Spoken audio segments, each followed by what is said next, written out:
Test, test, test. You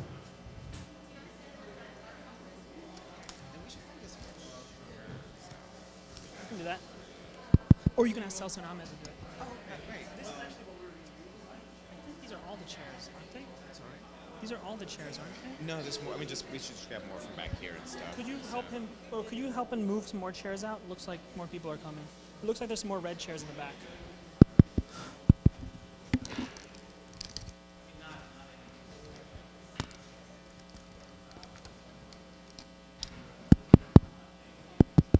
Test, test, test, test.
Eyebeam. Oh, that started. Thank you for coming. Thank you for bearing weekend transportation issues and rain. It's totally worth it. We have a fabulous group of academics, artists, speakers who are going to discuss Black spatial matters. So thank you for coming. I'm excited to introduce the guests up here, but I just want to announce a few things. So Eyebeam is opening its residency call this coming week. So we're really excited about that. So please tell anyone you know that might be interested. We are focusing on the theme of power, and that's definitely aligned with the talk today. We'd also welcome you to sign up to our newsletter so that you can keep up with events like this. I'd like to also thank Eyebeam staff. Who's here today is Roddy Schrock, director of Eyebeam. He can raise his hand, actually. David Borgen, communications manager. And Laura Velzenbach, who's back there, programs manager. And so we're delighted to have this talk today. It is around Torkwase Dyson's rich work over 2 years of her research at Eyebeam. It's a solo exhibition, and it expands the traditional definition of technology to also include constructions like architecture, data, and race. And so people might ask why an arts organization like Eyebeam, who focuses on technology, would want to focus on this. And we are redefining what technology means. It's not only the gadgets, it's not only Silicon Valley, but it's also modes of survival. It's curricula, toolkits, artwork. It's definitely a new framework. So without further ado, I'm going to invite first Tony Bogues. He's a writer, scholar, curator who grapples with the history of freedom as a practice in the context of racial and colonial power. He is author of Empire of Liberty, Power, Desire, and Freedom, and Black Heretics, Black Prophets, Radical Political Intellectuals, and has published extensively on the work of George Lamming, Sylvia Wynter, Edouard Duval-Carré, and C.L.R. James. He is a professor at Brown University and directs the Center for the Study of Slavery and Justice at Brown University. So please welcome up Tony Bogues.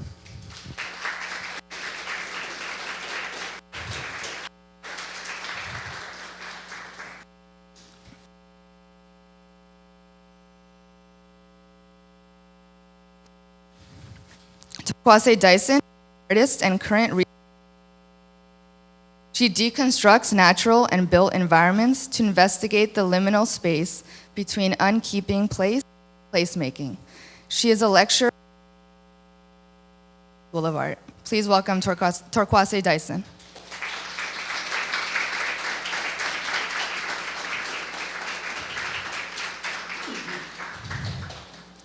Mario Gooden is an architect and partner in the firm of Huff and Gooden Architects.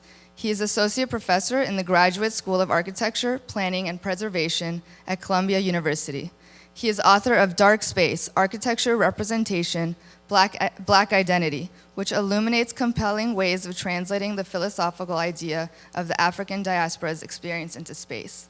Please welcome Mario Gooden.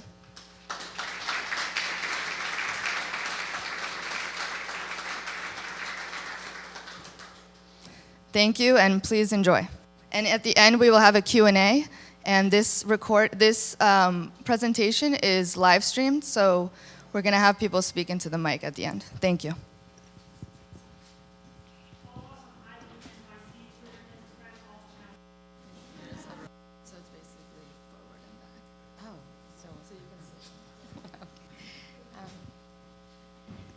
Good afternoon, everyone. Thank you so much for coming. So I want to start with the title of the show, which is Unkeeping. I think I get a lot.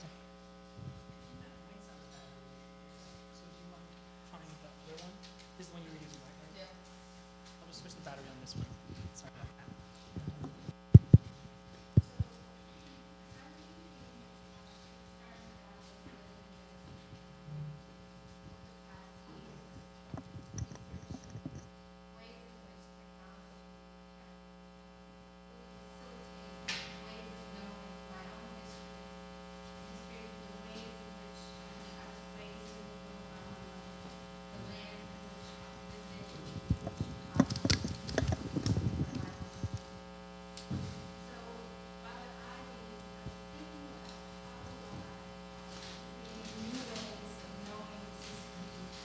ways of intervening in this history and new ways of talking about it. And what I ended up doing was sort of encompassing the history of my making in architecture and sculpture. Although I was trained as a painter, it was architecture and sculpture that sort of allowed me to think about site specificity and site reality in a new way. So I'm going to begin to talk about the word unkeeping through the history of my architecture and sculptural practices.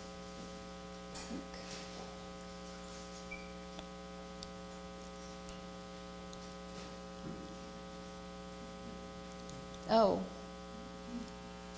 what's happening? Am I going? Okay. So what I did a couple of months ago is I made a space for myself, and I titled the space Studio South Zero.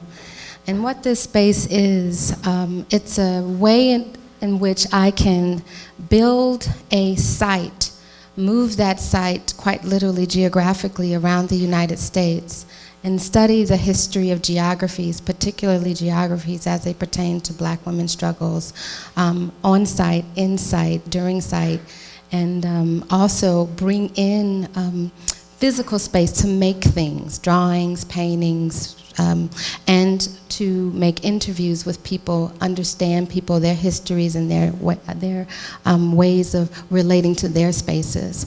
So it was a way to really engage ideas of liminality, constantly moving, constantly journeying in between spaces, trying to map out all of these histories and collect them with my own. So the idea was to, my apologies, create a comfortable space where I could both make drawings, map out things, think about cartography, think about geography, think about my own making, and to also, quite frankly, create a beautiful space that people would feel welcome in, welcome to come in, and welcome to revisit. So I equipped this small studio space, 10 by 8 by 9, by 12, with a system in its place of solar energy. There's a solar array on top of the architectural structure. There are chairs, there are benches, there are shelves. And this solar array powers small media devices, computers, the kind of technology you would need to do basic interviews with the people that I would come in contact with. So that's Studio South Zero. Small. So Studio South Zero came to me in relationship to the first small studio I built in Chicago. And this sort of making of studio spaces was another way to bring collective ideas into a space and make a home, again, my own, a studio my own, and trying to figure out how to take the materials in my immediate environment and these sort of microclimates and try to build things off-grid that were lucid enough to construct and deconstruct within a matter of hours or days. So I was thinking about the agility of the object, I was thinking about the mobility of the object, but I was also thinking about the construction of the object based on the materials that were immediately surrounded me. So I again built within the studio simple drawing walls, added aesthetic soft surfaces so people could come in and feel really comfortable. So it was also, just like the final version of Studio South Zero, a place where I plan new place, right? So this becomes, for me, a sort of practice of planning place, planning new places, to then understand the history of my own place.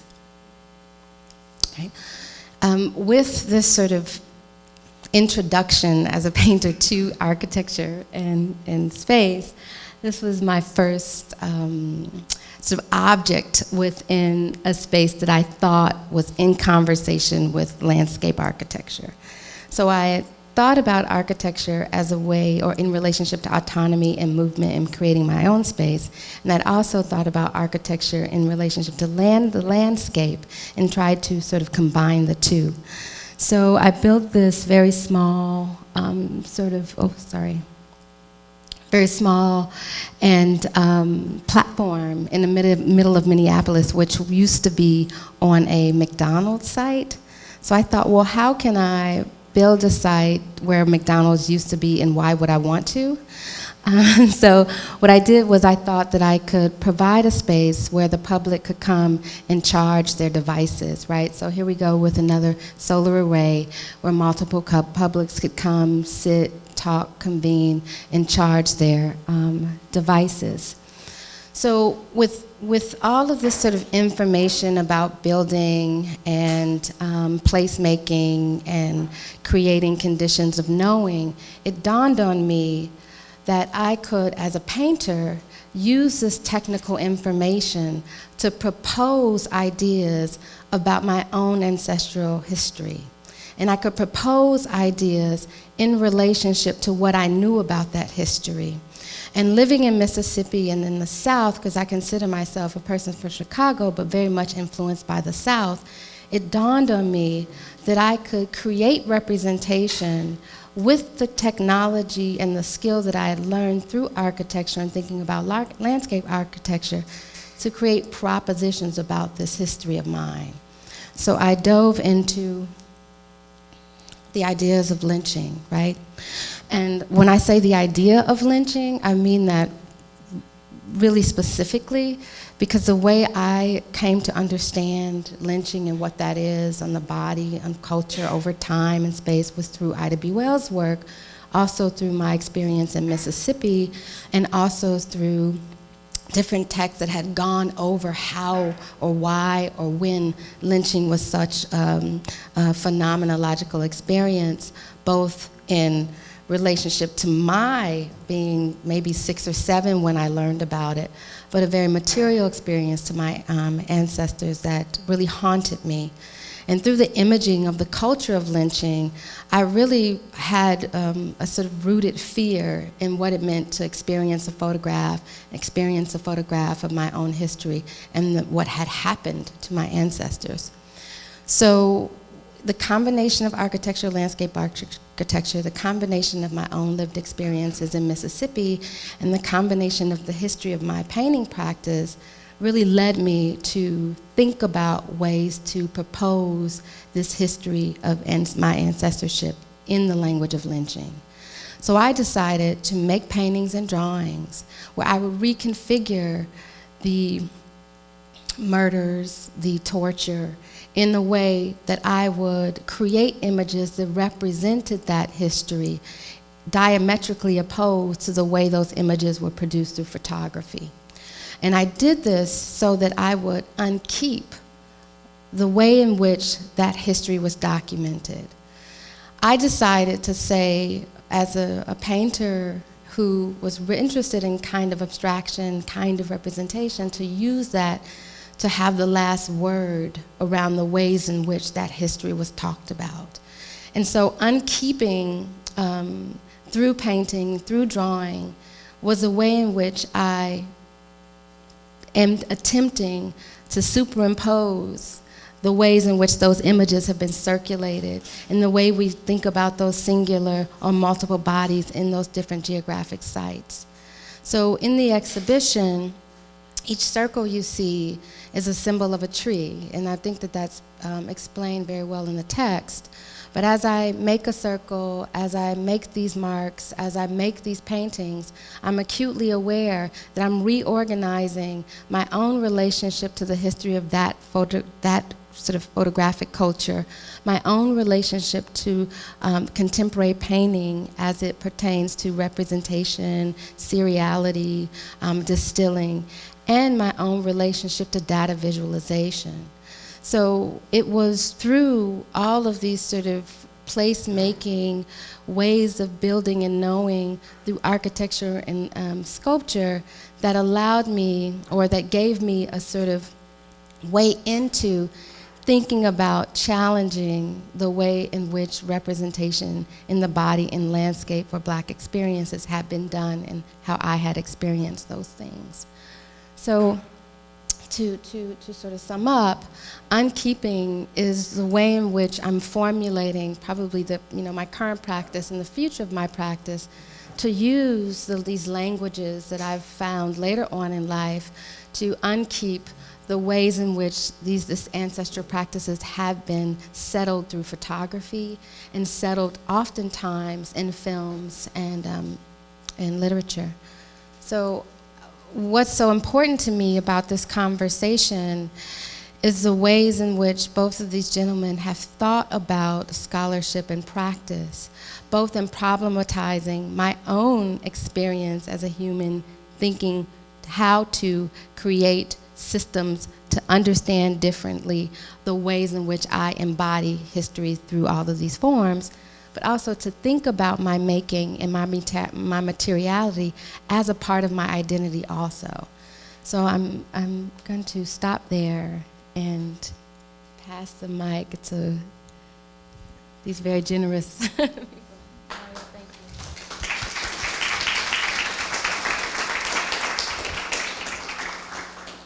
you. Thank you, Torkwase. It's really a pleasure to be here today to participate in this conversation. I've been looking forward to this. And what I'd like to do is, let's see if I can get this right.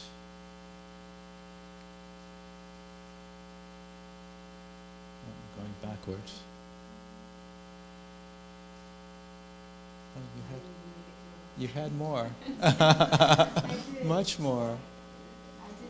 Much more. Say something. No, I'll say stuff later. Okay. I put these in, both of these gentlemen had just returned from South Africa, and in my spatial projects, I'm a scuba diver, so I made dives. Oh, I'm sorry. I made two dives in South Africa this summer, and both of these gentlemen just came back from South Africa with different projects. In Cape Town. So I put these images in as a way to, Studio South Zero is a way in which I understand and think, right? But I also sort of put my body in these historical places, not only on land, but on water, to really generate new kinds of information and thinking about space and spatial relationships and spatial politics. So these are images I actually took in the Gulf of Mexico, where my people are from, New Orleans and Louisiana and Georgia. I'm sorry, not Georgia, Florida. So this is taken of rigs, right? These huge mammoth oil rigs that are littered in the Gulf of Mexico. So part of this, see, now you got me. Okay, I'll keep this really short. So these images are taken from about 20 feet below, and thinking about environmental politics and thinking about the politics of extraction, not only extraction in the sort of contemporary way we think about oil extraction, but extraction in the way in which we think about economies and global economies and history of slavery, because I equate slavery and the history of the transatlantic slave trade as a way to think about extraction in relationship to the way in which we think about extraction today. So those are the rigs under that are now covered in coral reef, and so this is a part of the way I make work. So we boat about 50 miles out of the coast, and I get in the water and think about that history. Oh, this is the off-grid system. So the Studio South Zero is, and I'll pass it. Studio South it's an off-grid system, a array on top and a battery bank at the bottom, and this is the battery bank that powers the entire the small studio.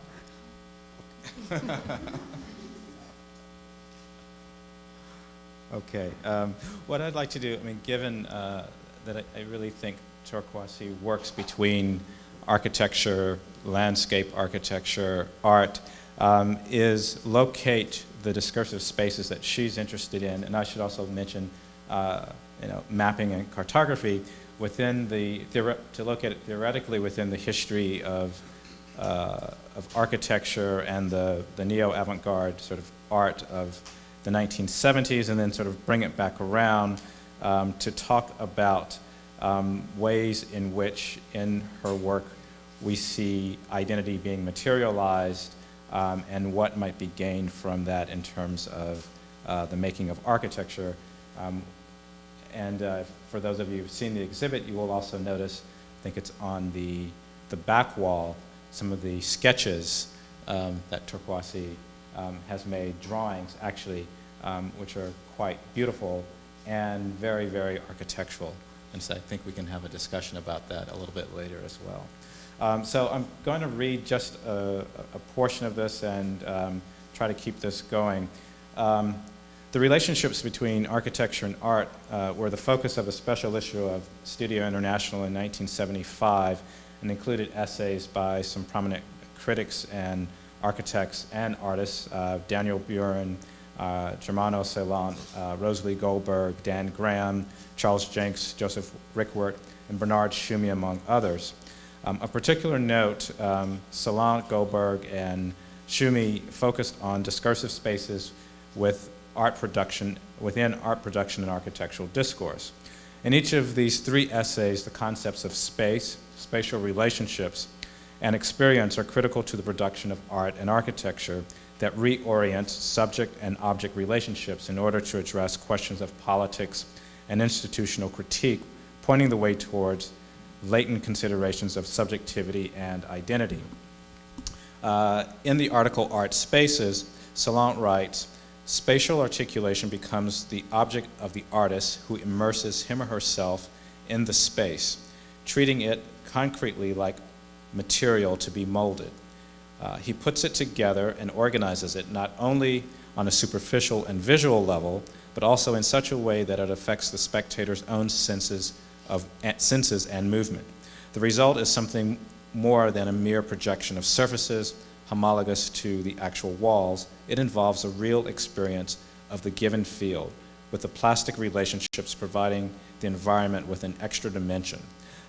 Goldberg's article, Space as Praxis, begins with the affirmation that space is always inherent in art. The article, which takes as its starting point an exhibition at the Royal College in 1975, considers the way in which the perception of space is challenged and altered through experience and various spatial praxes. Goldberg cites the experience of space as the differentiating factor.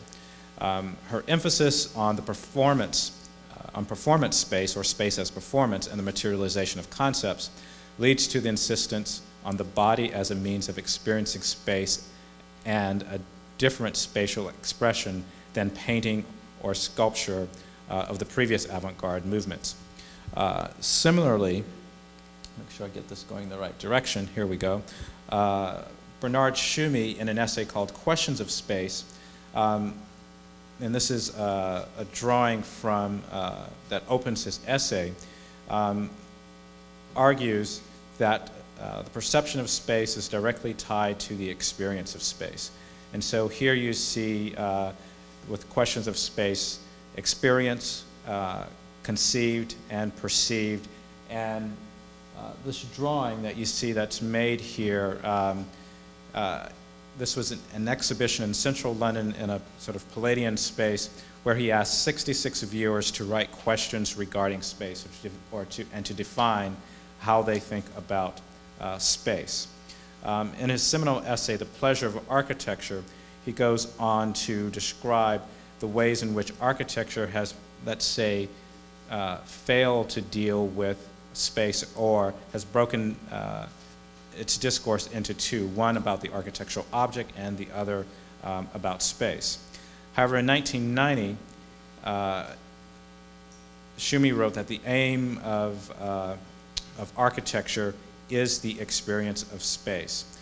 While the concepts of subjectivity and identity, however, were never made explicit in his writings or architectural projects, the strategies and operations deployed by neo-avant-garde artists and Schumi's own writerly and exhibitionary practices have much to say about those subjectivities and identities.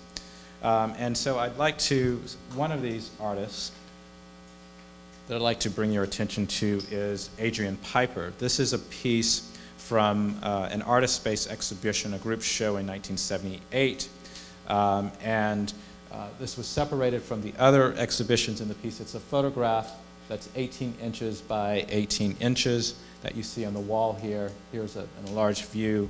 It's called Aspects of a Liberal Dilemma.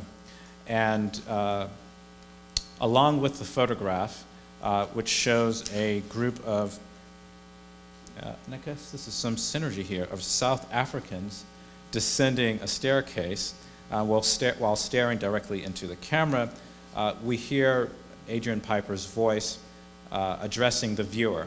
And these are the words that she says. It doesn't matter who these people are.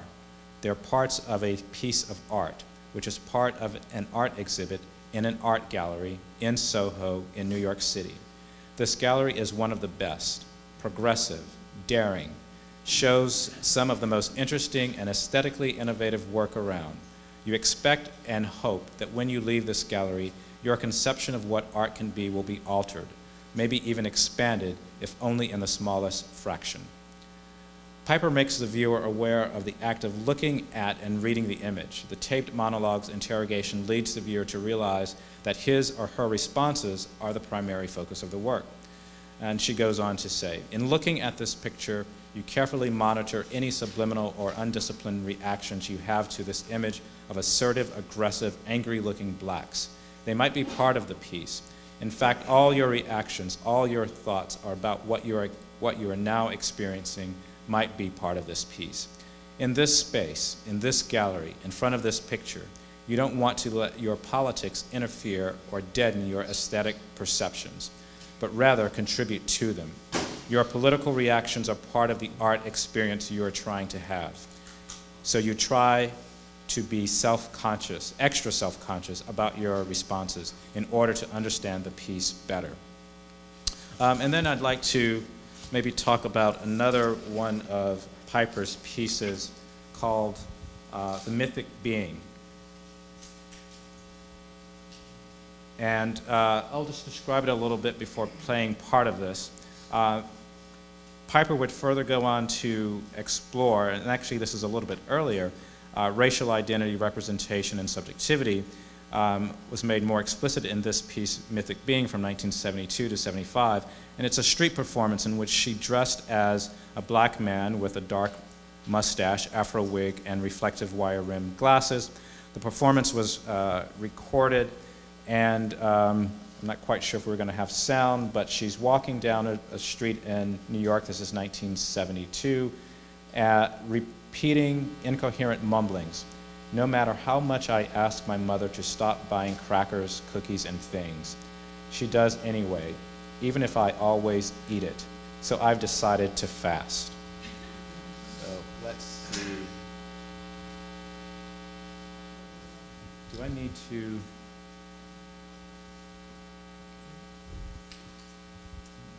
push play.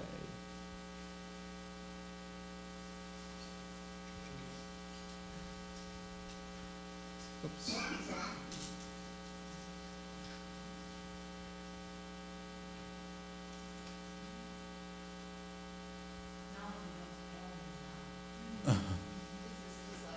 Yeah, that's the slide. You can just go back to full view.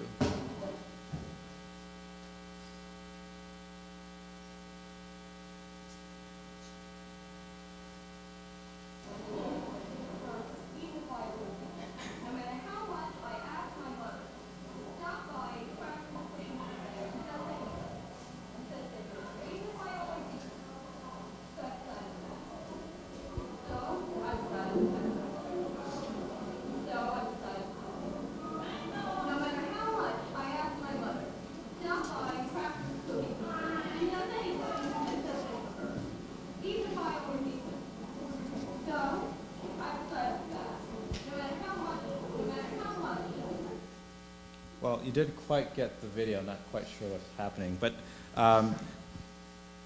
Piper went on to make a series of stills from this video, which became part of what she called the I Am, the Locus series. There were primarily 5 pieces. I am the locus of consciousness, surrounded and constrained by animate physical objects. with moist, fleshy, pulsating surfaces. Get out of my way, asshole.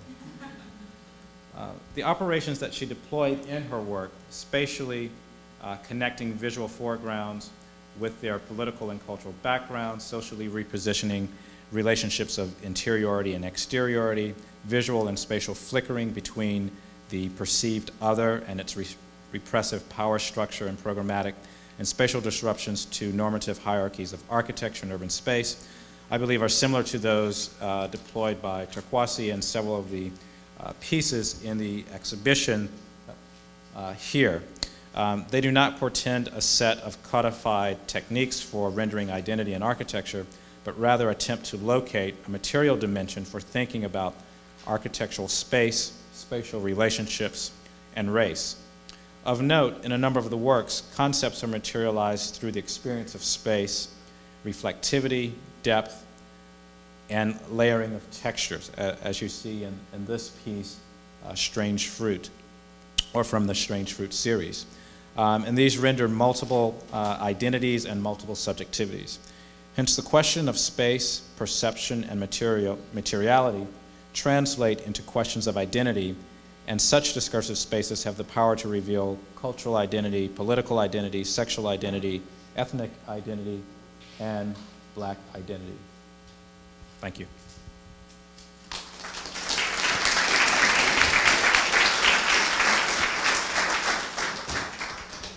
Thank you very much. I'd like to begin by thanking Torkwase and David for asking me to participate in this panel and to be part of the conversation.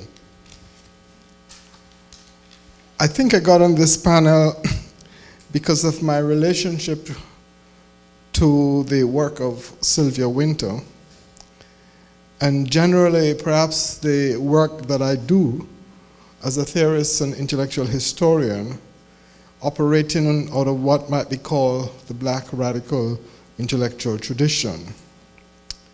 Given all of that, I want to, in these brief remarks, make 4 points. The first point is that there's a way in the discursive and intellectual architecture of thought that the Black body is, in the dominant scheme of things, portrayed as a body of lack. Wynter, that is Sylvia Wynter, in an unpublished 1977 manuscript called Black Metamorphosis, says the following things. The Black, she said, would need to rehumanize himself or herself as, in quotation marks, native of the Americas, end of quote. And I think here what she means is not native in the conventional sense of the ways in which colonial power constructs a native being, but rather that by becoming the native, in quotation marks, what the Black person has to do is to rehumanize the landscape, has to challenge and go against what Amy Césaire calls the processes of thingification, and to challenge those processes to therefore create, again in Sylvia's word, a landscape which is populated with the duppies and the spirits and the gods of Black people. And I think to understand that and what that process also entails, it might be important to reflect on a piece of writing on history by Derek Walcott, in which he argues that when the slave or when the Black person captures the actual religion of the master, he says, he turns it around, and he says at that point of turning it around is what he calls a new process of naming. And it is in this new process of naming which is really about unkeeping, I think, in Torkwase's work. What Ida B. Wells would call trouble in the waters. Because what it means is creating different kinds of ways of knowing what we think we know, but what we really don't know. And in trying to really think about and trouble the waters so that we have a different way of knowing, what we do is not so much think about interpretation, but actually what does the work do? What does the piece of art do? What work does it do? Instead of what might it mean?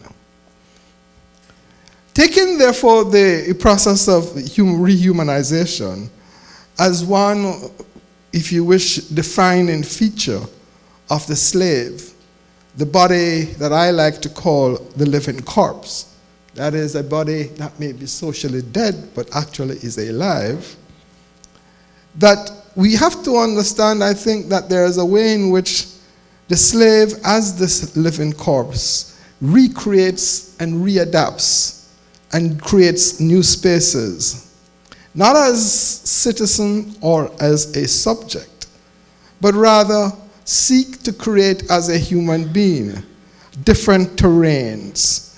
And that in seeking to create those different terrains of possibility for him or herself, engages in what Rex Knuckleford, who I always say is my tutor, or he was my thesis supervisor. He was both a political theorist and a dancer, which is why I think I am what I am, that he always talked about this business of the battle for space.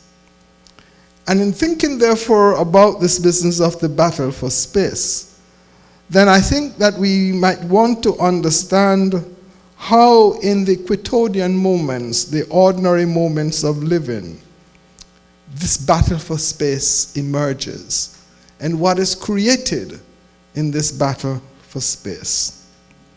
There are obviously, historically, epic clashes and struggles which occur, and we call these revolutions, rebellions, resistance.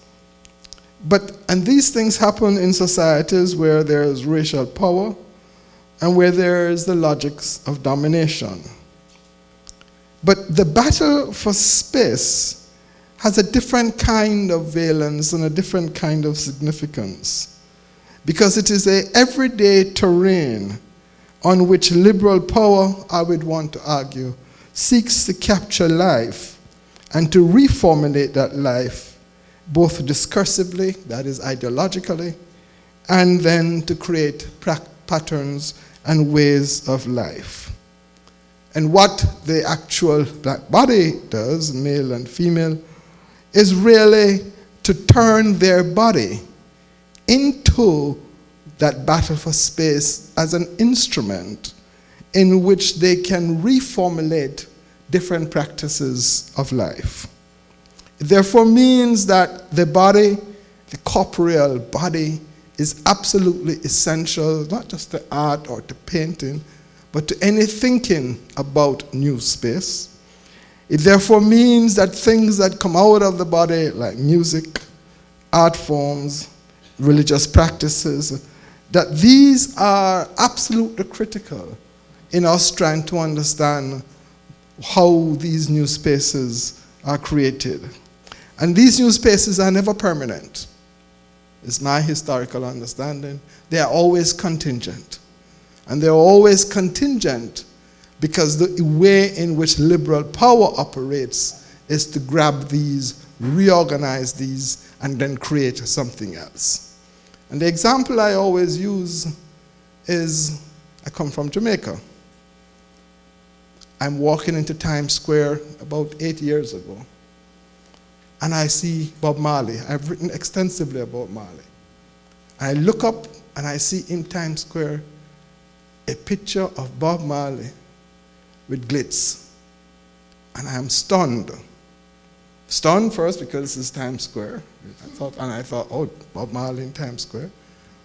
But I'm also stunned because what strikes me is that by Marley being up in Times Square in Glitz, what came to my mind immediately was the way BBC turned his One Love song into the song anthem of the century.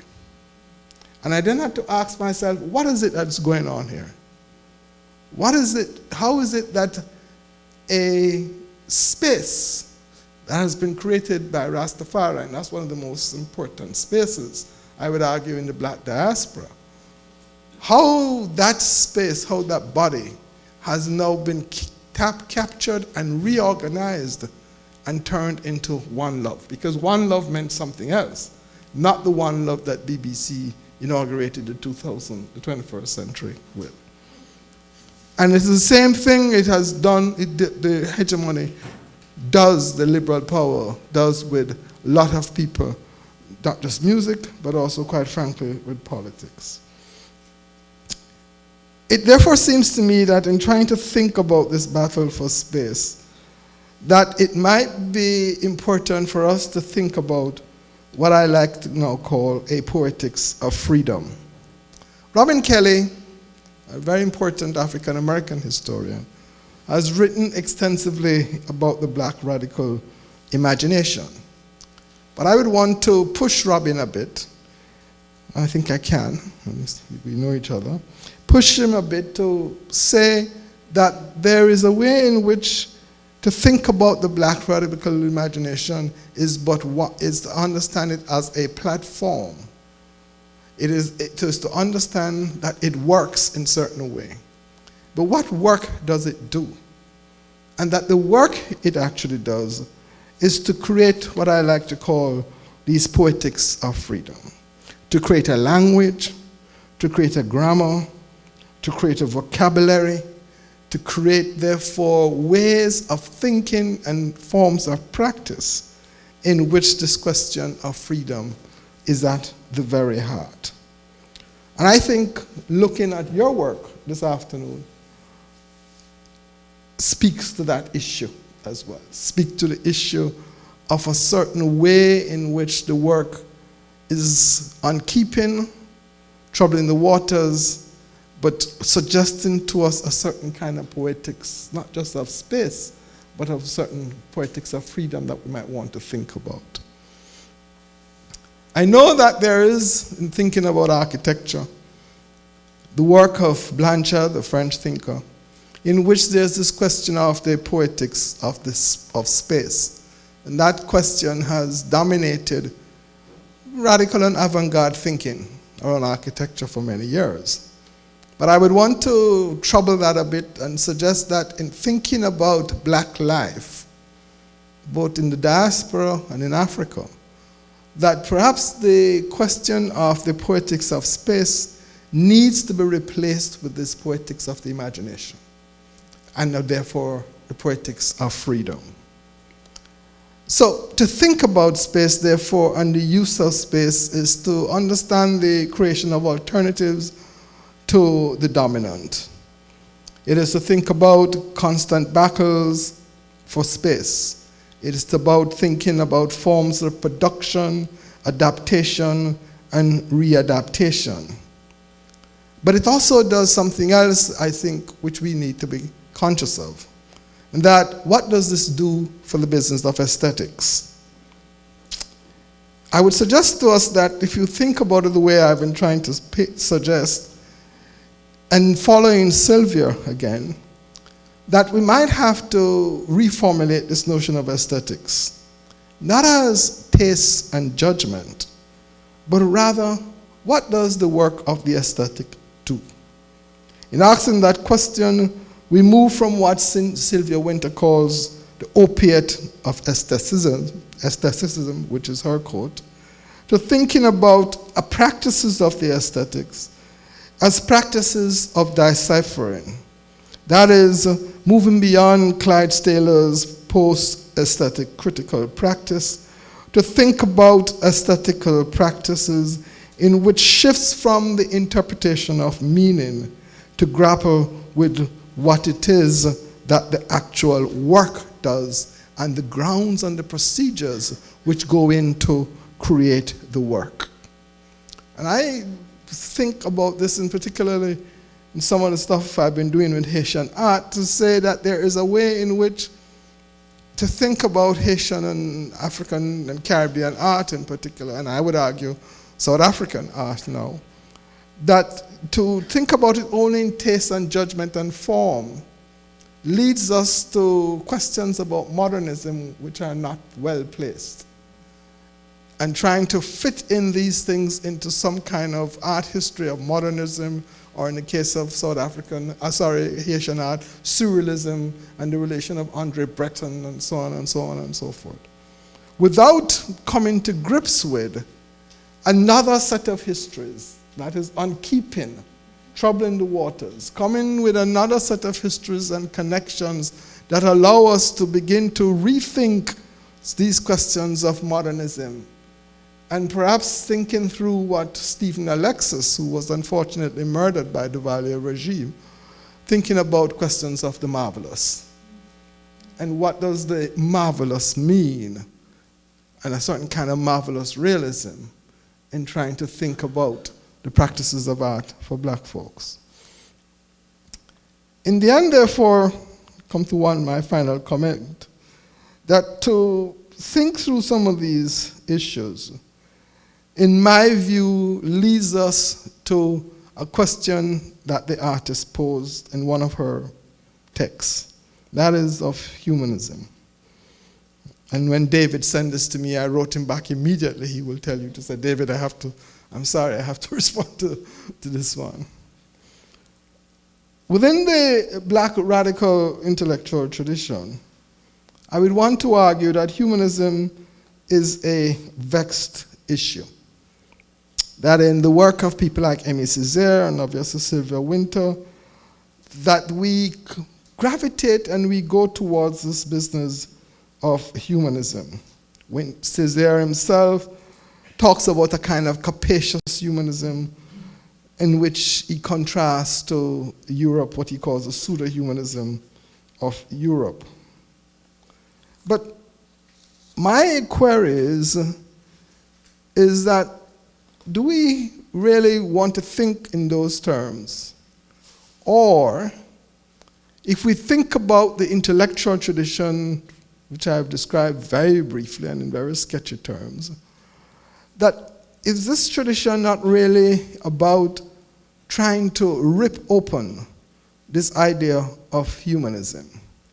That the work of the black radical tradition is really a work that foregrounds another question. And that question is not about humanism, but is really about what about the human? Because we were not. So what about the human? But it doesn't stop there. The question of what about the human is a prologue to what does it mean to be human. And perhaps that is the way in which the black radical tradition, if we investigate its artistic, its musical, its literary, and its philosophical sources, perhaps that is one of the things in which it is foregrounding and asking us to think about. Therefore, asking us to think beyond humanism. Let me put it another way. The human figure, and this is really working through Wynter again, is really a figure of praxis. It is a figure that constantly remakes and makes itself. Perhaps thinking about the humanism and going beyond it means thinking about a certain poetics of freedom in those practices. Thanks very much.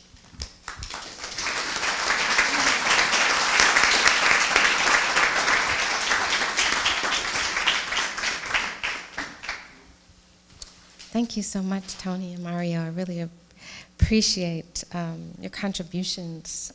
And as I sit here and sort of, not sort of, but absolutely sit in strategy mode, right? And what strategy mode means to me as a maker is I'm constantly absorbing things that just make more sense than the thought that I had before, right? So in lieu of that, I'm constantly trying to reimagine, or really unpack my own sense of what the imaginative space of blackness is. And one of the things that Sylvia Wynter sets for me is a blackness that, I'll say sets in the way in which I learned the history of these sort of philosophical and theoretical ideas around global blackness. She sets in for me a sort of strategy of geography that allows me as a artist I don't know if I can say the movement to these sites to challenge the conditions in which I inherit information, and to embody that in a way through making and movement and looking and documenting, to really admit to myself the distance I have between what it is I perceive around blackness and what it is I live and produce around blackness. So if that makes sense, right? So I identify myself as a black woman moving through space with a certain kind of radical history coming out of Chicago through parents who created institutions that were about, very much about knowing the history and construction of the politics of the black body environmentally, politically, and racially. So that's my history as a person, and that I enter this history each time I go to Chicago and each time I go back to Mississippi and revisit these histories that I grew up with. And as an adult artist, making and linking my identity to this unkeeping, as I use, to these histories really produces a poetic experience in my own body. So when I think about that action of knowing anew, creating conditions to know anew in relationship to my support system that really set in place a fabulous foundation of knowing and then expanding that, how do I translate that to mark? How do I translate that to composition? How do I translate that to objects that really do something in relationship to materiality and looking through painting and sculpture? So I'm absorbing this place-making, new conditions of understanding what these histories are, both in water and land, and translating that through my body, literally through mark and repetition. So can we talk about that space, that liminal space? That makes any sense? Actually makes perfect sense. I mean, I think that the strategy of geography is not only one of the movements to these sites, but how do we understand these sites in relationship to other sites? How do we record, how do we map those relationships? And in turn, how does that sort of make space? And so I think that, and I think that those of you who've seen the exhibition and those of you who will view it hopefully today, I would actually call a number of the pieces maps, right? Not just drawings, but they are mapping out some kind of relationship. They're mapping out some kind of, maybe even some kind of strategy of cartography, but it's about relational thinking, I think. And so I think that there is also, this is something we talked about earlier, a role for abstraction as a way to, let's say, trouble the opiate of aestheticism, so that we're not necessarily reliant upon the image of the thing, but it's the relationship of the thing to another thing. So the relationships among things rather than the image of those things. No, I think that I would agree entirely with Marion. its mapping, its cartography. The abstract character, quality of the pieces are, I think, extraordinary because it's not just about a certain relationship, I think, to other things, but there's a way in which unimaginable terror cannot be represented.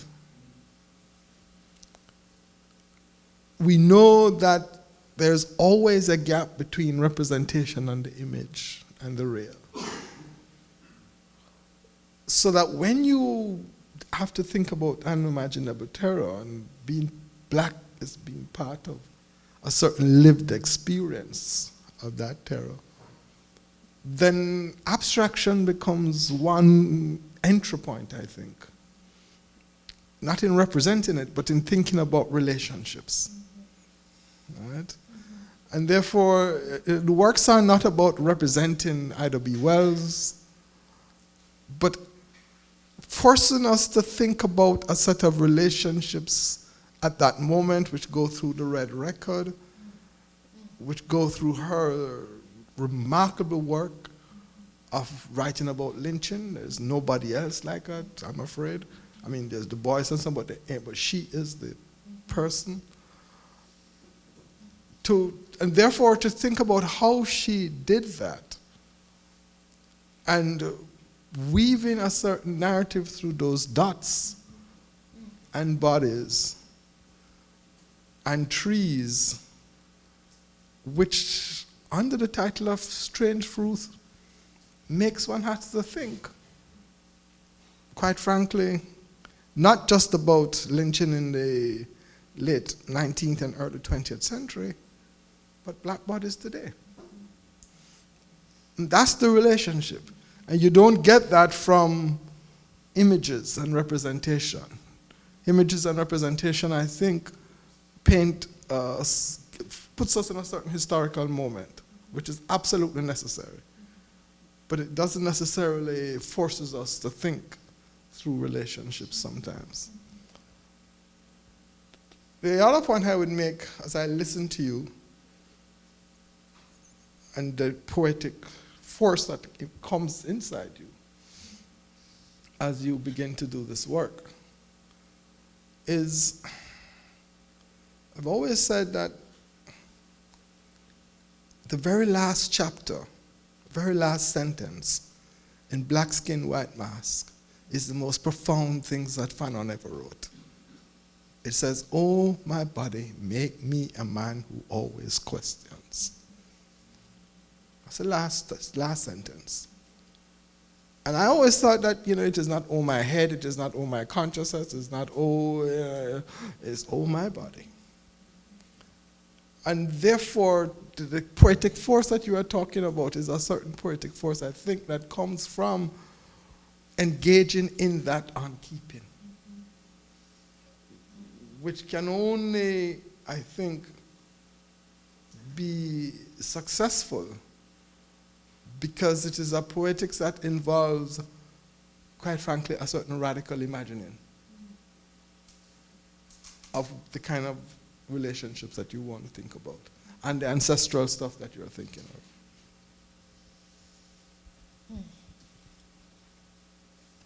We can follow that. Well, yeah, what do I say to that in this moment? And that is, it is through, how do I say this? It's like, when I went to graduate school, one learns how to paint, and one learns the history of painting and the sort of rubric of art historical lens and all of these things.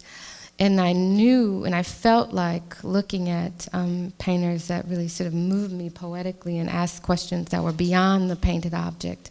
I knew that I wasn't doing that. I wasn't making paintings that did that, so I stopped.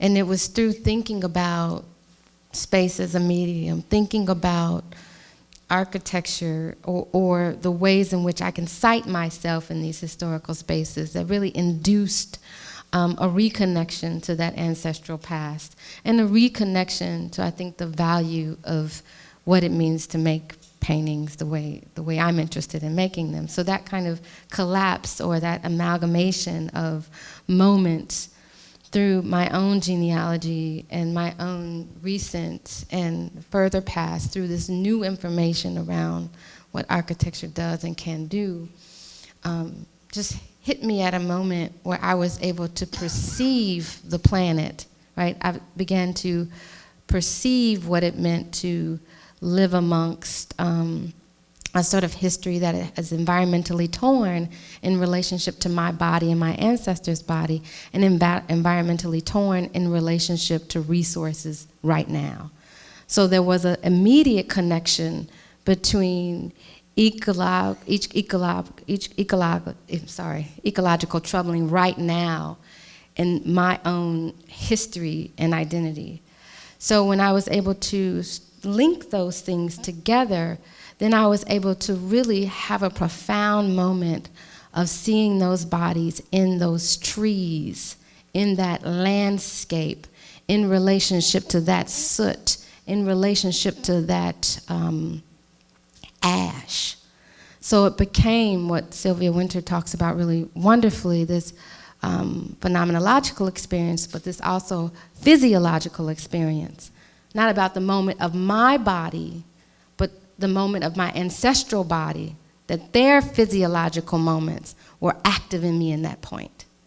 So I could do, I had to go back to talk about that. And so.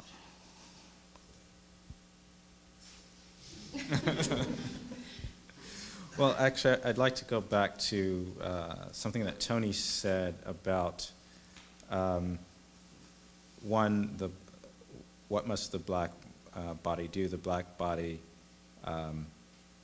must reorganize the landscape or rehumanize the landscape, and that this also leads to a process of naming or renaming, and that this was done when the slave took the religion of the slave master and turned it around, right? Creatively appropriated, that religion and troubling it. And what you're saying is, that was in that space, right? Whether or not it was the space of labor on the plantation, or the space of the ancestors in terms of where the space that they occupy, the space that they live, the space that they work, but that happened within that same space. As you were speaking, it just kind of reminded me of being from the South, how watching 12 Years a Slave, there was this moment in the film, which is sort of beautifully shot, where I could sense the atmosphere, the heat off the screen. It may have been filmed outside Louisiana, but it may have well been Charleston, South Carolina. It was because there was something about that ancestral space that resonated with the spatial experience that I've had since then. So again, it's about the kind of temporal relationship, but across sort of time, in which one could begin to kind of think about that mapping or those relationships, not just within at that particular space and time, but actually across time. Yeah, as I listen to you, both, there's a thing that keeps on coming to my head, and that dead slaves speak. Dead slaves speak because there's a way in which the body of the slave is not just around ancestral memory. It is about what was done to the enslaved. It is about that imaginable terror, even in the business of creating a humanization process, that imaginable terror. And that in the contemporary moment, there's a way in which we speak back to that history. But in speaking back to that history, then the dead slaves speak. I'm not being superstition here, I think, but that they speak, because if you're going to think about questions of race and racial power and domination and so on, you are thinking through a certain set of histories. And those histories are going to come up like a force in you, in trying to, particularly if you're artistic, in trying to think about, what do I do? I want to mention the current ways in which black bodies are attacked, and relate that to the science of the body. They speak through the way, and sometimes I think about Sandra often, well, maybe often enough to image her in her car and image her in that cell, and then image her physical body now, like what does it look like in decomposition? And I don't mean to do anything but to, call upon how the body is attacked, is eroded, and then we think about the evidence of that in relationship to contemporary technologies and how we understand matter and residue and archaeological sort of findings of those histories, right? Because there's so much we don't know, because we have not invested so many resources in archaeological projects, that the science tells us a lot of what we know in our imagination. And those two things, as we move forward in terms of environmental politics, that not only have to do with the way in which we extract, use resources, and produce, store, and distribute energy, it also has to do with the way in which black bodies have been used to produce energy, right? And produce materials that lead us to a certain kind of, commodified experience that lives in the sort of contemporary way in which we demonize black bodies. It's a constant kind of evidence in relationship to facts. And when I make these dives, and I make them not as a scientist, but as someone who is really into theoretical ideas, philosophical ideas of what it means to be among those particles and among those sediments as they shift and planetary plates move. That's just what happens. So it's not like these things are not to bring up Fred Moten active online constantly. And I want to make reference also to Catherine McKendrick's work, who talks about the auction block series. And when you see the exhibition, you'll see the auction block work. And the way in which she talks about it is she talks about the commodified body on these objects, right? And there are always two things active, the invisible and the visible. And those two things on those blocks are in constant flux and shifts, right? The idea that body, our bodies were there, and mind was working, organs were working, toes were moving, lungs were happening. Like we need to think about the physiological presence on that auction box that was completely disappeared in the public imagination. Right? You're talking about a kind of didaction, right? A kind of erasure through an object in a town square that was more important as a signifier to continue that degradation as an architectural space, as an architectural object, and as a space that signified the continuation of the dehumanized moment.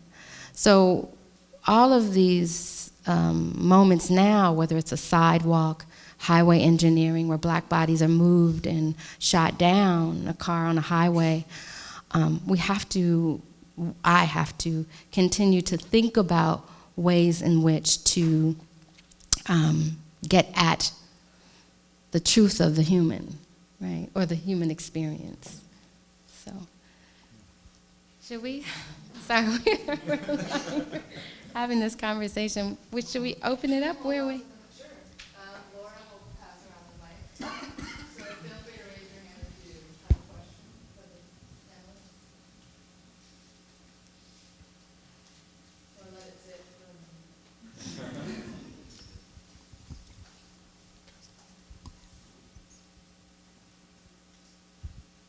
Wow, no questions.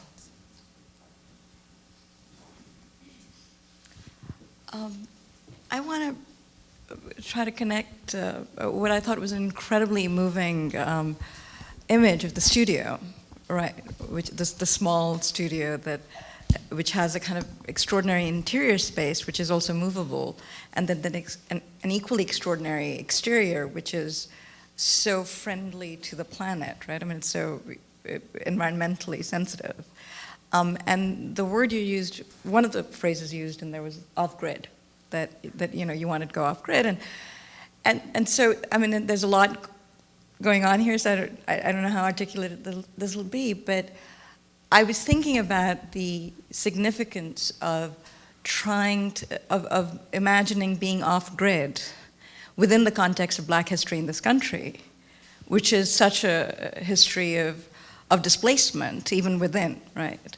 And then what it means to kind of imagine sort of an out-of-placeness within the context of constant displacement, and then to try to imagine the future of the planet from within that history. And that's, I mean, I wanted to connect that to something Tony said at the end, where what would the future of humanism be? Because in the Anthropocene moment, right, how do you think about the future of the planet when at the same time you're trying to recorporialize and humanize a history that has been utterly erased? I mean, it was a very intense kind of relationship that I saw in that studio, and I don't know what to do with it, but I'd love to hear more. Well, I'm really interested in the maritime practices, right? So I'm interested. One of the things that interests me about the way Black people navigated slavery were there were different kind of practices geographically, right? So enslaved people who were coming from the Caribbean, maybe to New York, and this notion of the stowaway, right? And these kinds of practices, entail different kinds of skill, right?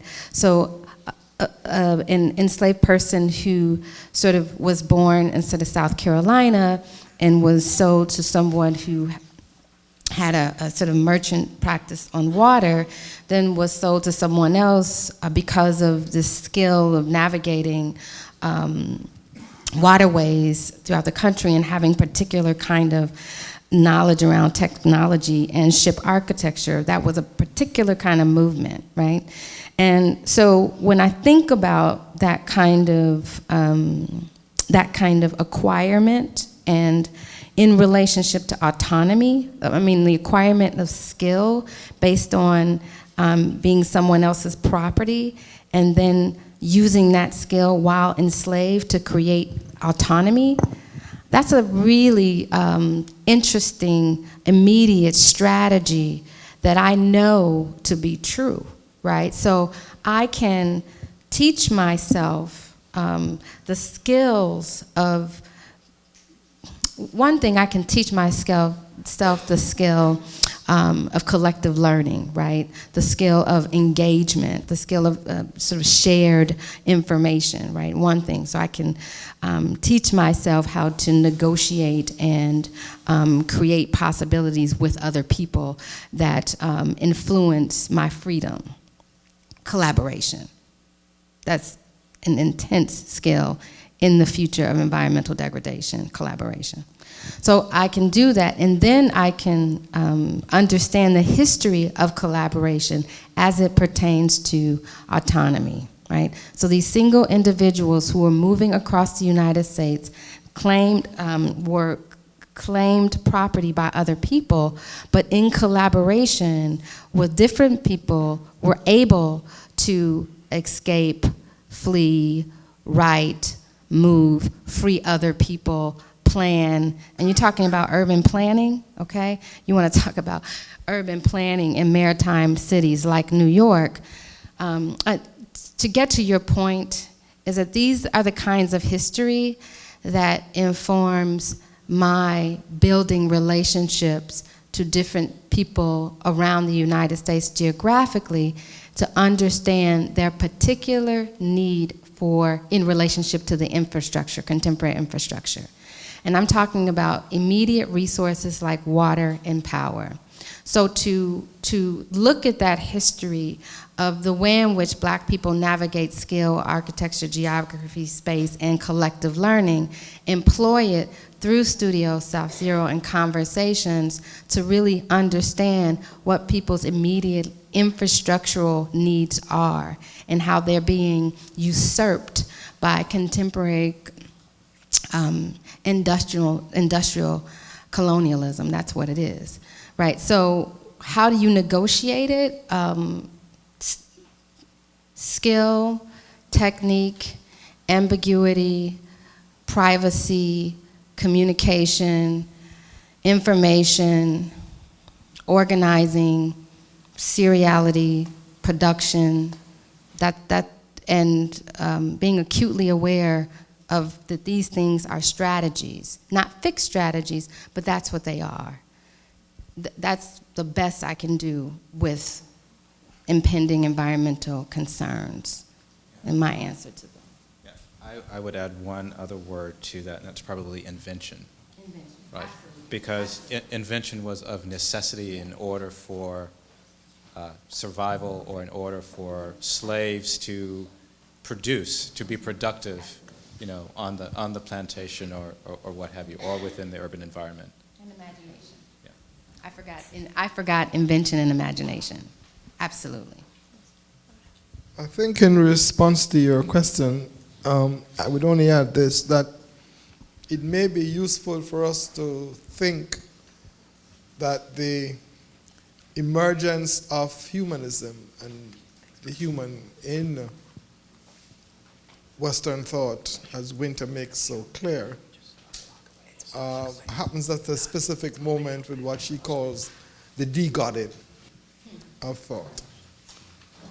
And that in that moment, then there is also a way in which we as humans think that we are the masters of nature.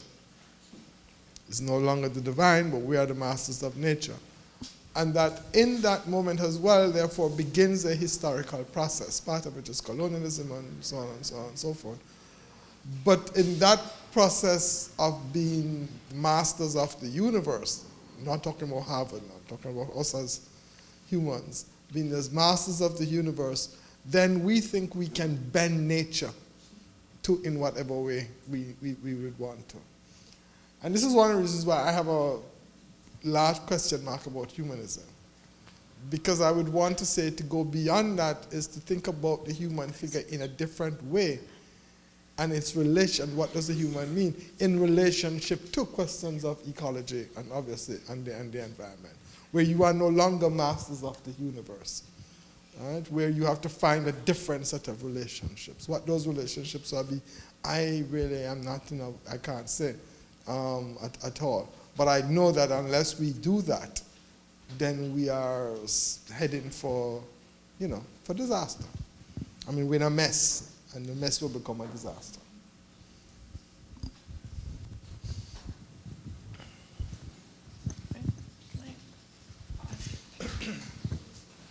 Hi. I wanted to talk a little bit about, Torkwase, you mentioned strategy, and I wanted to talk a little bit, or I wanted to pose to the panel, to you guys, speaking about strategy, speaking about abstraction. Often abstraction is kind of thought to be neutral. And, Tony, you spoke about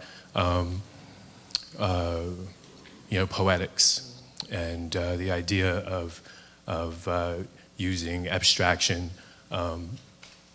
as a strategy to to distill information. Can you kind of address, all of you, just about how abstraction works in what Tony mentioned about the doing, what the work does, how it performs in the world, as information, but also as a strategy. When I think about how abstraction works in your work, Torkwase, I think about beauty as a strategy to pull the viewer into very troubling information, right, and to process. But can you talk about the strategy or the ideas of how and what the work does through abstraction? Am I making sense? Is that a question? Right, okay, so I've been asked that question several times, and I've come up with a response that I'm interested in. So I'll give you this response and know that I'm working on it. So Mario showed 2 images of 2 paintings that you'll see in the exhibition downstairs, he, she, he. And those paintings I consider portraits of a couple, and they were lynched. The gentleman asked for his wages, he was lynched. His wife inquired about her husband's lynching, and she was lynched, and their baby she was 6 months pregnant. The murderers gutted her belly. It was awful, right? So the way in which I think about that couple is to understand the way in which I read or heard about that story, right?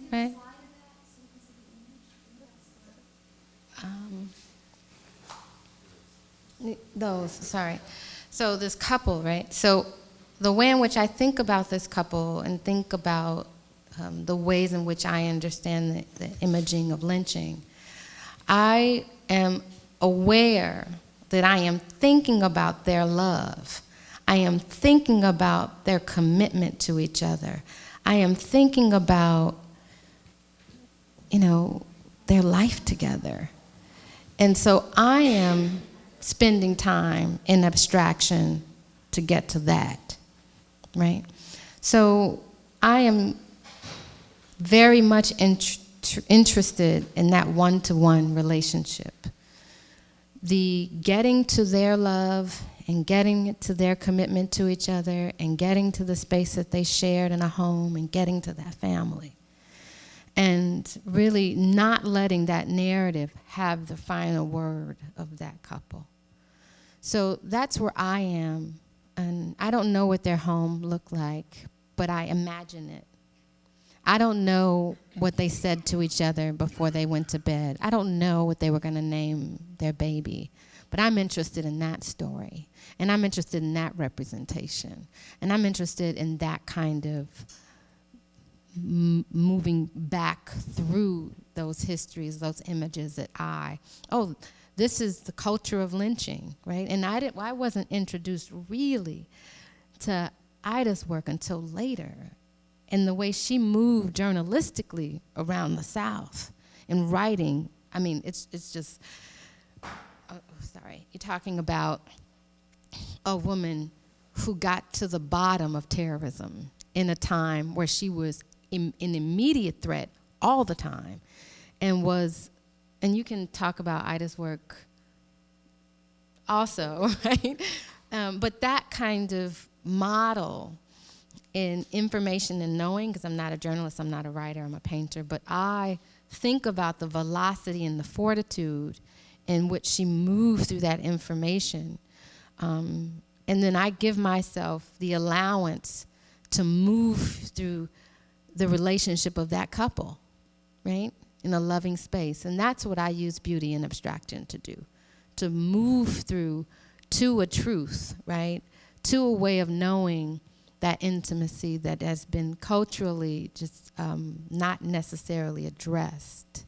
The intimacy of that kind of love, right? So I use Ida's work in talking about a series painting to think about strategies towards that. So in the exhibition, a painting is a strategy for another painting, right? So I'm moving through making these paintings as a way to think about other paintings. So I hope that answers your... I think that oftentimes one thinks of abstraction in terms of a reductivist strategy, right? Of removal of information or of erasure, of maybe even of masking, you know, that abstraction is standing in place for something else.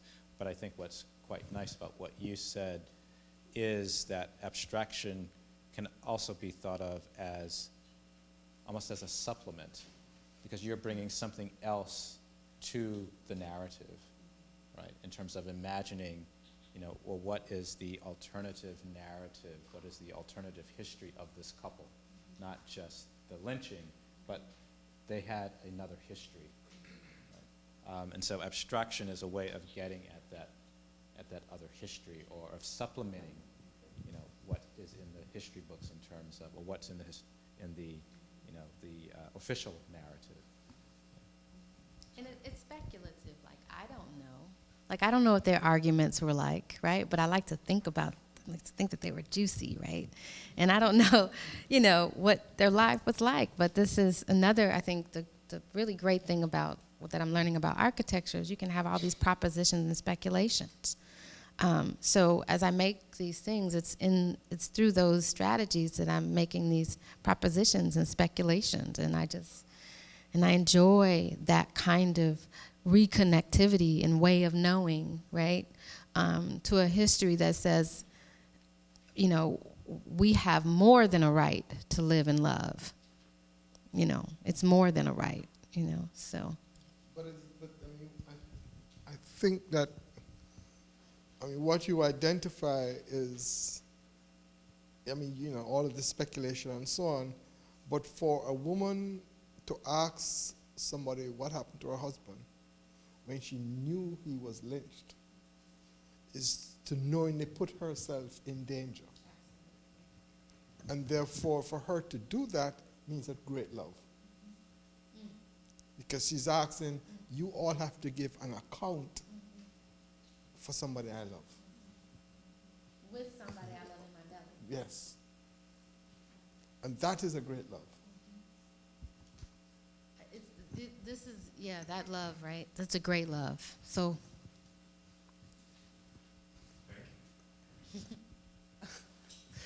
Well, I feel like you're also ethically thoughtful. I don't know if you're willing to answer, but it's kind of the opposite of abstraction. I'm curious who you're supporting politically in light of all your thought.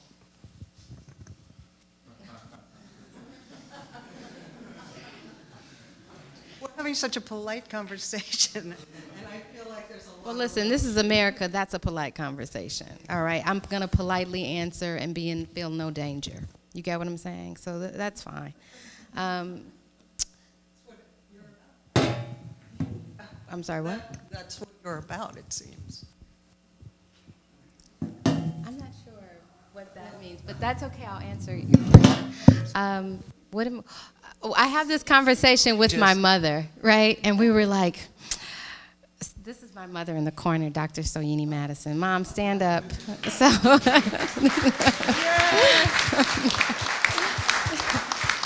so like this didn't come from like nowhere. It came from like Dr. Madison over there, and you know, witnessing book after book and dissertation and teaching and all the brilliance that is over there in that corner. So we have a conversation between, you know, Bernie and Hillary, like, okay, who, what, when, where, how can Bernie do it? How can Hillary undo it? And that's about as far as I'm gonna go with that right now. You know, can Hillary undo what she did? Can Bernie do or undo what is being done? That's Unkeeping.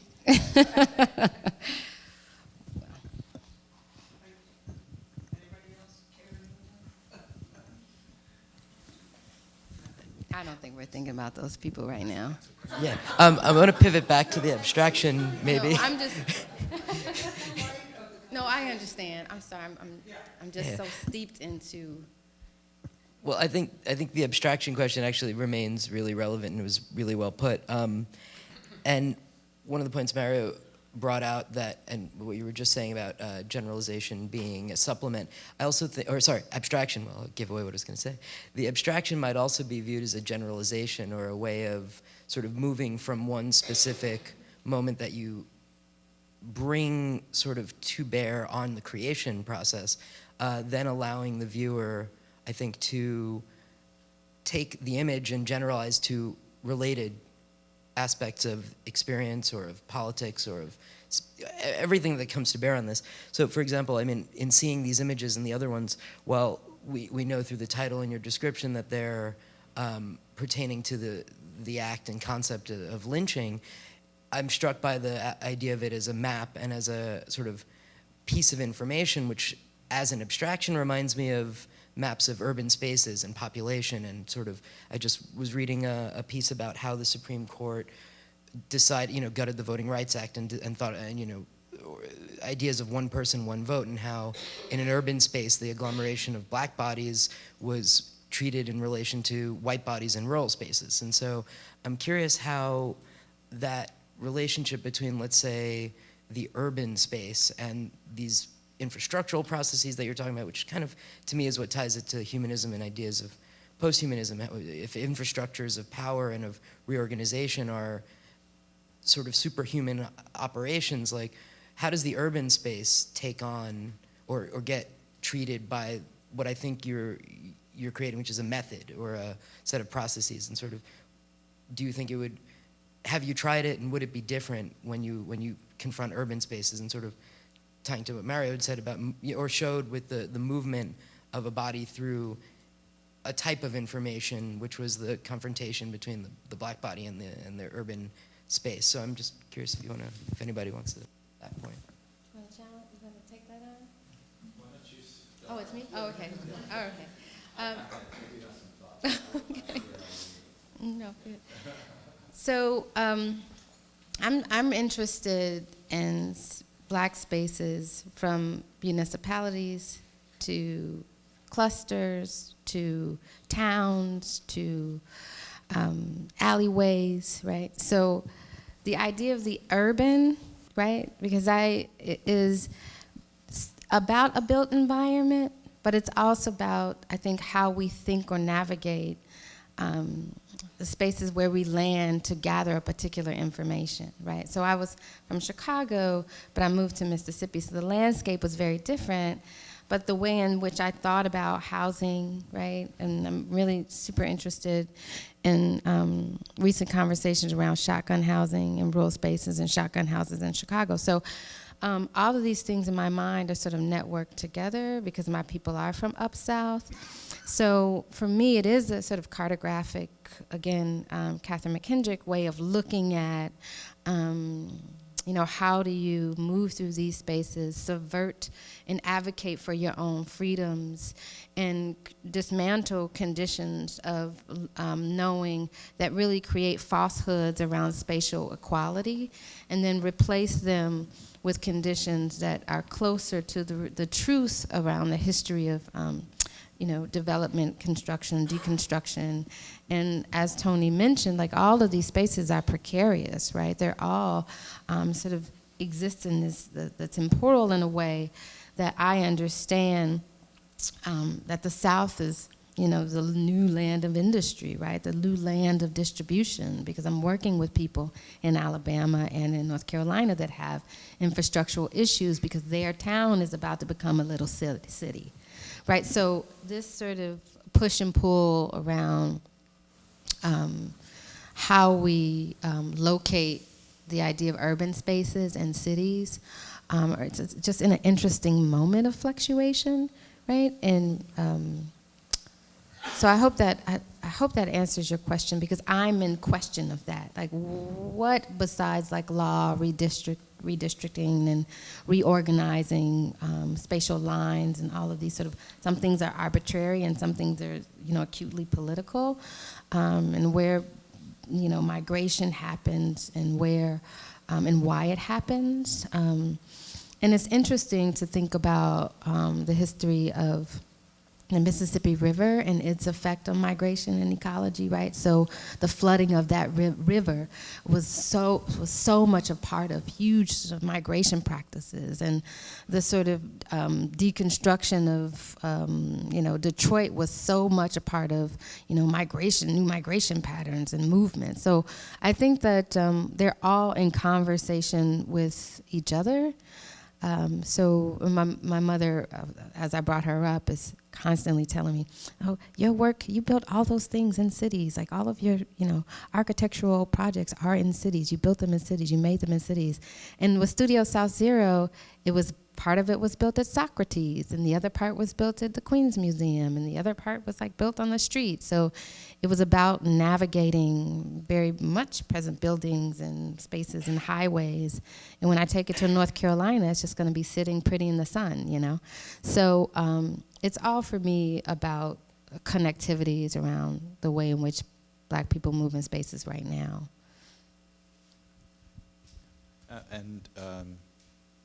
Directly, I think that there's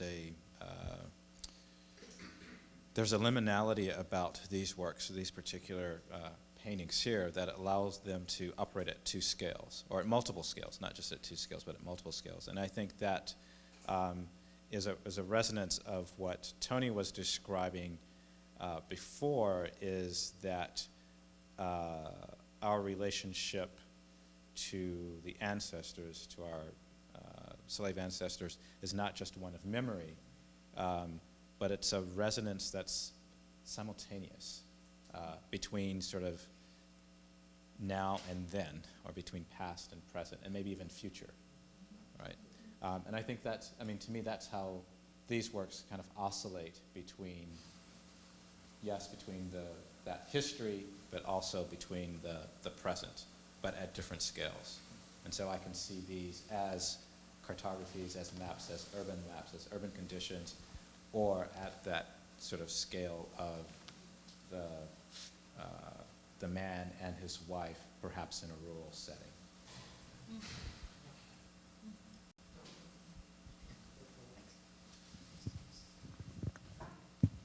Hi, thank you so much. I also wanted to pick up on this question of abstraction, but more specifically to what Tony had said earlier about practices of aesthetics in relationship to abstraction, and when he was talking about aesthetic practices as practices of deciphering.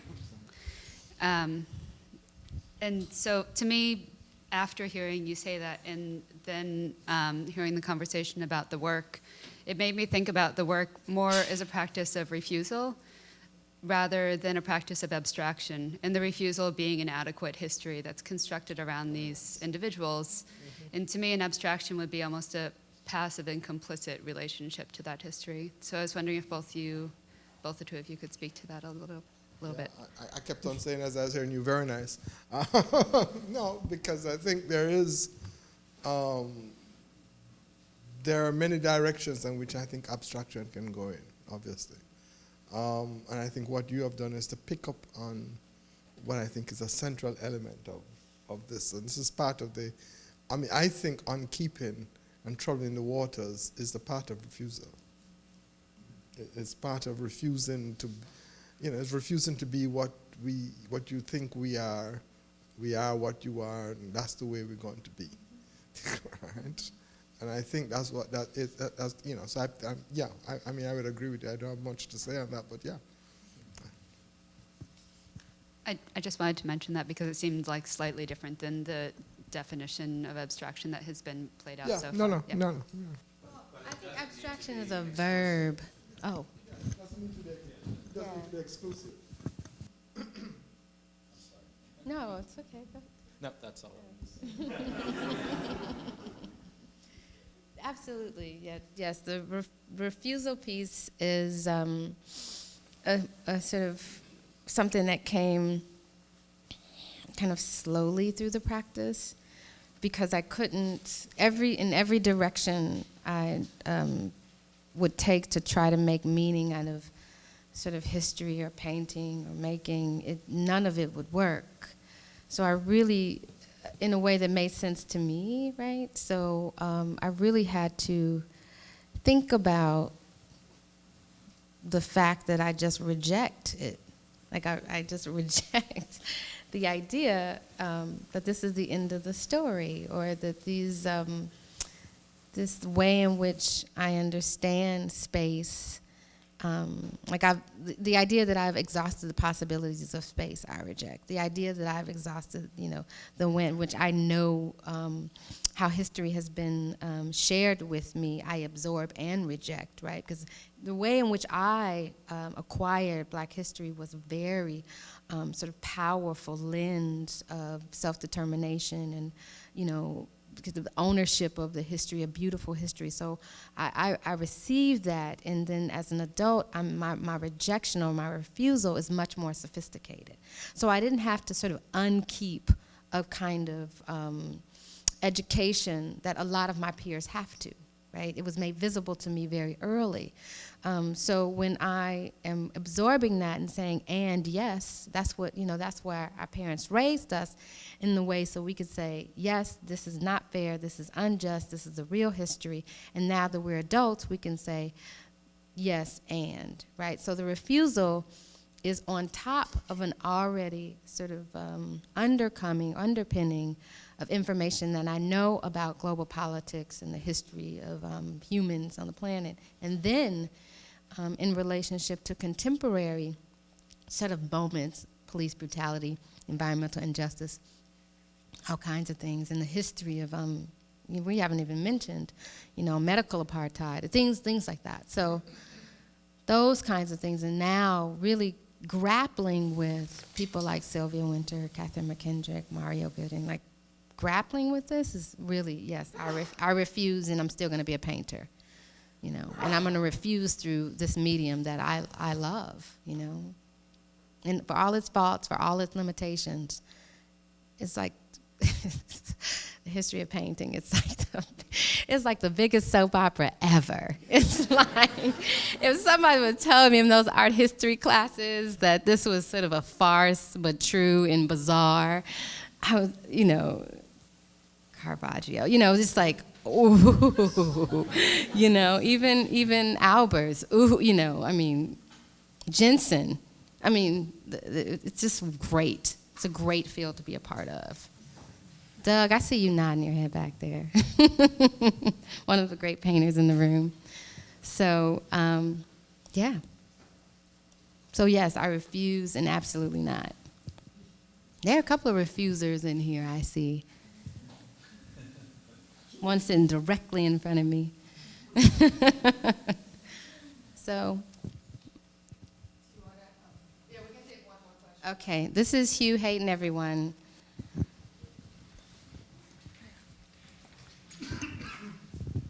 Hi, I was wondering for the panel, what do you find more threatening, the African American in America, institutionalized power, architecture, or the public realm of the street, and like thinking of contemporary lynchings and historic?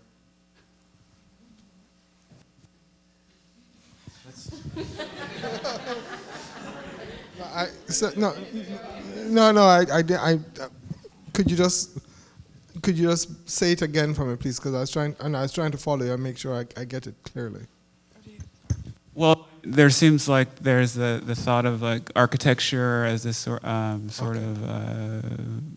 potentially negative space, or in general space. And I'm an architect too, and so I think of architecture as the built environment, but also what happens with inside of it. But then also like, contemporarily with police brutality and sort of like really being in the news in terms of like the sort of Black Lives Matter movement. Most of these activities take place in a really public realm of the street, and to me, not inside. But also that might be my bias as an architect.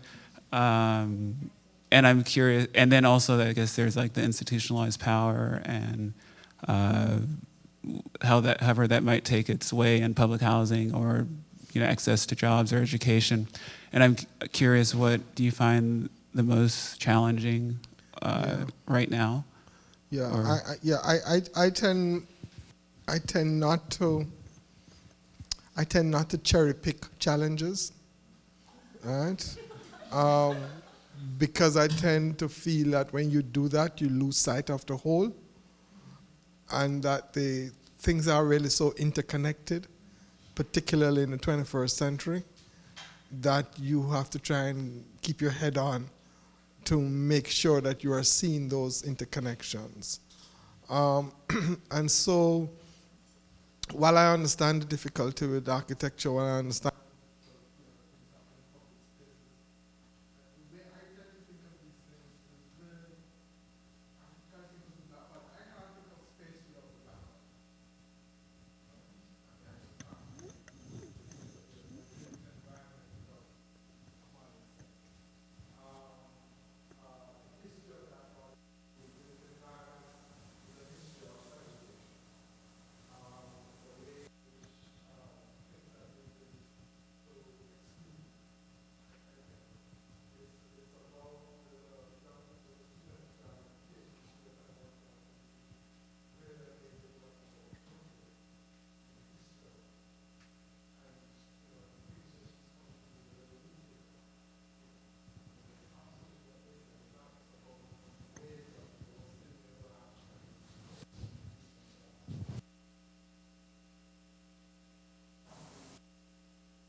Thank you again, and we want to invite you to either spend some time here or go to the gallery until 6:30. It's open, and that's located on 36th Street. The address is 220 36th Street. It's 2 buildings down, Building 2. We're in Building 5, so you're going to go to Building 2 on 36th Street. So please feel free to enjoy the show. Thank you.